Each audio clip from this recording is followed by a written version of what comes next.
Hey, it's me, Bastian. If you're a patent attorney like me, you've probably spent countless hours researching case law, right? But what if I told you that actually AI can do the heavy lifting for you? Today, I'm putting two AI chatbots to the test, namely ChatGPT and Google Gemini.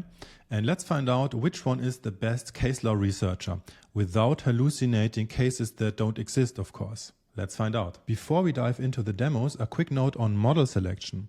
So all modern chatbots nowadays offer various different models for different use cases. Traditionally, AI models were designed as standard large language models, LLMs, right? And those are optimized for writing and text generation. However, standard LLMs tend to hallucinate quite horribly for tasks like case law research, or generally for tasks that involve researching facts as compared to just writing a nice text, right? And if you've taken my free intro course on generative AI for patent attorneys, you know why those LLMs tend to hallucinate. But more recently, we've seen the rise of so-called reasoning models and add-on features like deep research, which we will be using in this demo here. And those advancements enhance, analytical thinking and complex process solving by these kinds of models. So these kinds of reasoning models are particularly interesting for things like legal research, because they aim to, go beyond simple text generation and offer a more structured, logic-based responses. And they tend to minimize hallucinations in my experience. All major chatbots now offer these kinds of reasoning models. So, for example, here we have ChatGPT on the left, where we can see GPT-4o. That's the normal LLM for text generation, but there's also o1, which uses advanced reasoning, which I will be using in this demo. On the right-hand side, we have Google Gemini. Also here we have the 2.0 Flash model for everyday tasks, text generation, and we have 1.5 Pro with deep research. So let's jump right into the tests. Okay, so let's start with ChatGPT. I've selected the O1 reasoning model, and I will also activate the deep research option here. Now, the prompt looks like this. Give me an overview of the EPO practice on sufficiency of disclosure of AI ML inventions. Cite relevant passages from the EPO guidelines and give me a list of all relevant Board of Appeal decisions with a full case number, a link to the decision, and a short summary of the key points. So let's see what ChatGPT does with this prompt. Okay, sometimes these chatbots have counter questions. So ChatGPT is asking, do you want a focus on particular applications or a general overview? We're going for a general overview here, I would say. Should I include only recent Board of Appeal decisions, or do you want an exhaustive list? All relevant decisions. And it also asks, would you like the case summaries to focus mainly on sufficiency of disclosure, or should I also highlight other relevant legal aspects? So let's say focus on sufficiency of disclosure. Okay, now ChatGPT starts working. These reasoning models and the deep research function tends to take a while. So in my experiments, it takes anything between 5 to maybe even 10 minutes. But there's a little kind of progress bar. So while ChatGPT is doing its work, it kind of logs on the right-hand side here where it is researching. So it lists all the websites, and it also is documenting its thought process, which is pretty interesting to look at. So other than that, now ChatGPT is starting to work, and I will fast forward this video until we have the full report.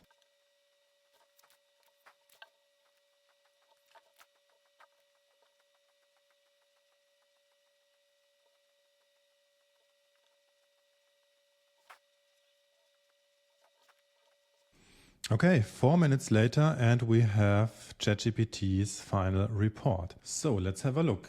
EPO guidelines on sufficiency of disclosure for AI ML inventions. So it starts with a short intro explanation, talks about Board of Appeal case law. So which decisions does it cite? Okay, this one, equivalent aortic pressure. Yes, that's in fact one of the earliest decisions that dealt with sufficiency of disclosure of an AI invention. I've made an own video on this channel on this decision, so that's pretty nice. It also has the direct link to the decision, which is very nice to have. And it quite accurately summarizes the decision. It also cites, secondary sources, blog articles about the decision.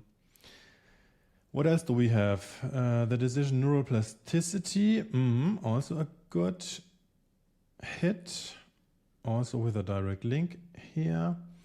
And then we have this decision here. I also have an article on this one on my website. This is kind of the most recent EPO decision about enablement or sufficiency of disclosure of machine learning inventions.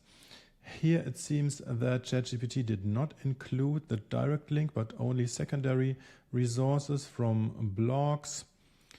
But okay, well enough. ChatGPT, I think, also has read the guidelines, and it says the guidelines caution that if the skilled person must undertake a research program to implement the invention, the disclosure is insufficient, and it cites the chapter about insufficient disclosure.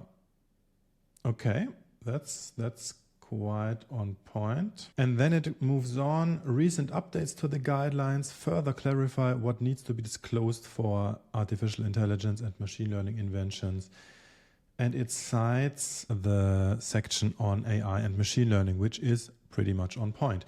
The nice thing about ChatGPT is that in these links, sometimes it even highlights the relevant portion. And here we see it highlighted the section of the guidelines, particularly the portion where it says the technical effect that a machine learning algorithm achieves may be readily apparent or established by explanations, mathematical proof, experimental data, or the like.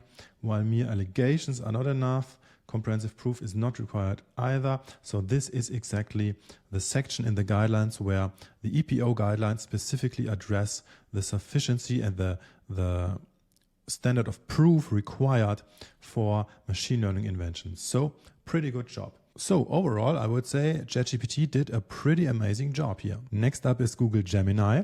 So also here I'm selecting the deep research model and I'm putting in the same prompt. Gemini first of all shows us its research plan, and we could now edit the plan, but I think this looks reasonable, so let's just give it a go.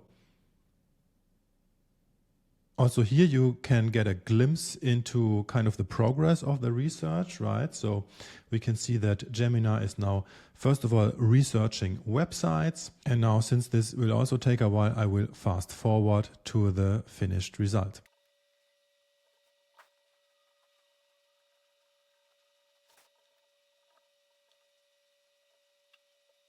And here we have Gemini's report. So this took about 3 minutes. Sufficiency of disclosure of AI ML inventions at the EPO. So this report starts with an introduction, and then we have a section about the general EPO approach. Talks a bit about the convict approach. Okay.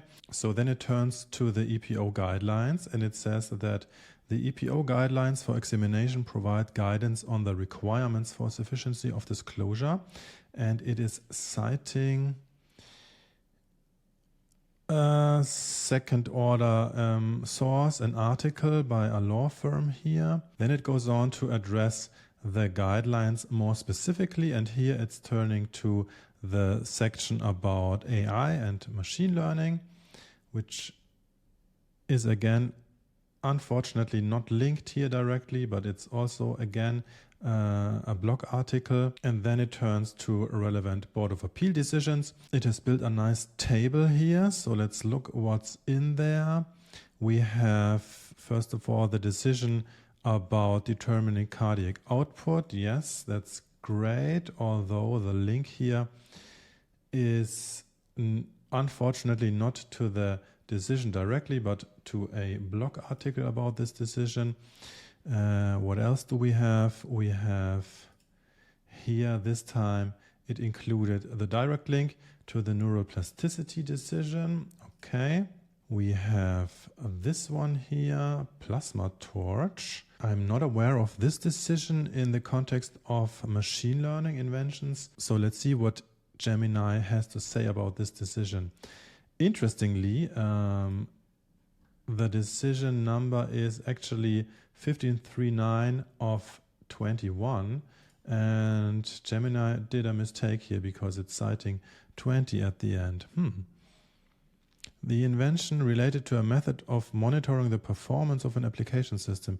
The board found that the application did not sufficiently disclose how a skilled person could implement the mapping process in software, even though it mentioned the use of automated learning system. Let's double check this. I can't find anything about learning systems here.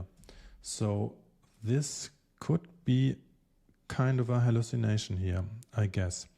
Then we have, at least this one here is again, the most recent, very, very relevant decision for the sufficiency of disclosure of machine learning inventions. Again, no direct link. And then another table, this time with sufficiency of disclosure requirements. Okay, that's interesting because it lists things like the model architecture, the training data, parameter selection, and input-output variables, which is kind of a useful list, I would say, and it has compiled this table apparently from a number of blog articles about sufficiency of AI inventions. So that's pretty useful. Okay, so which AI performed best? I think that both reports are pretty impressive, and I'm linking both reports in the show notes so you can have a look for yourself. My personal favorite was clearly ChatGPT because it kind of was sticking more closely to my instructions.